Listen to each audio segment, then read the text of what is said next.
I'm confused. How could a country try to teach others while missing the point of the whole fundamental principles of the United Nations Charter?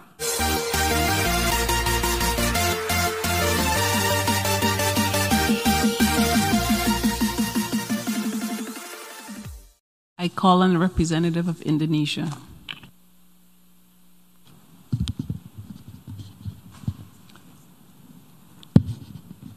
Madam President, I'm taking the floor to exercise Indonesia's right of reply to the statement made by Vanuatu. It is shameful that this single country continues to have excessive and unhealthy obsession about how Indonesia should act or govern itself. Frankly speaking, I'm confused. How could a country try to teach others while missing the point of the whole fundamental principles of the United Nations Charter?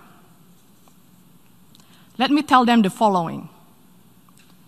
To do what is right is to respect the principles of non-interference in the domestic affairs of other countries.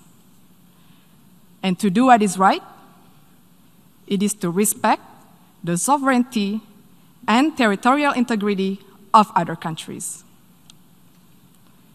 So until you have done so, please keep the sermon to yourself.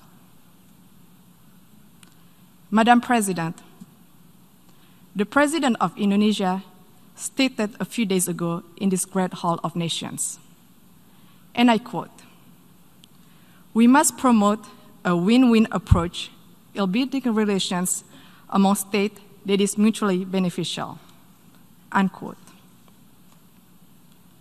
Indeed, such a call was echoed by world leaders throughout this prominent week.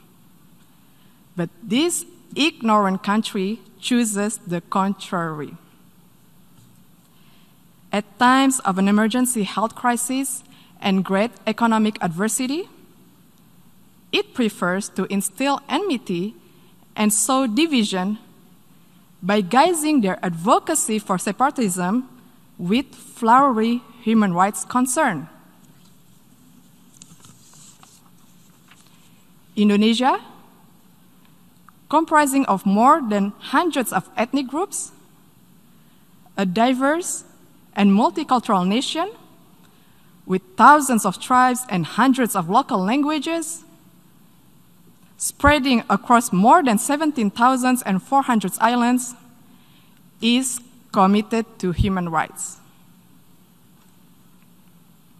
We value diversity, we respect tolerance, and everybody has the same right in this third largest democratic country in the world. We have also promoted and protected human rights where each individual has the same rights under the law. Furthermore, we have ratified the International Convention on the Elimination of All Forms of Racial Discrimination, while interestingly, Vanuatu has not even signed it. And how could one talk about promoting the right of indigenous people when it does not even sign the International Covenant on Economic, Social, and Cultural Rights, the core human rights instrument? This actually raises the question, do they really care about indigenous concern?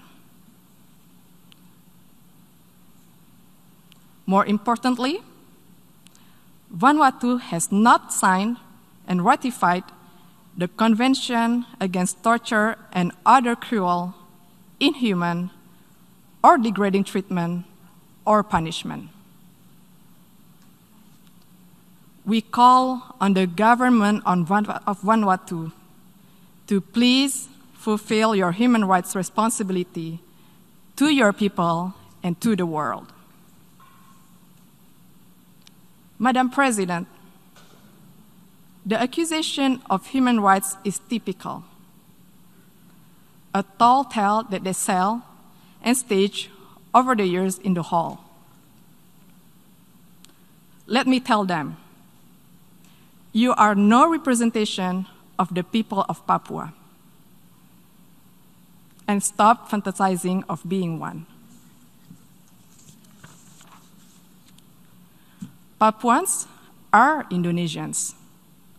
All of us play an important role in the development of Indonesia, including on the island of Papua. Madam President, the principles of the UN Charter, which Vanuatu clearly does not seem to understand, stipulates the respect for sovereignty and territorial integrity. Indonesia will defend itself against any continuing advocacy of separatism conveyed under the guise of artificial human rights concern. The provinces of Papua and West Papua are irrevocable parts of Indonesia since 1945. It has also been firmly endorsed by the United Nations and the international community decades ago. It is final, irreversible, and permanent. I thank you, Madam President.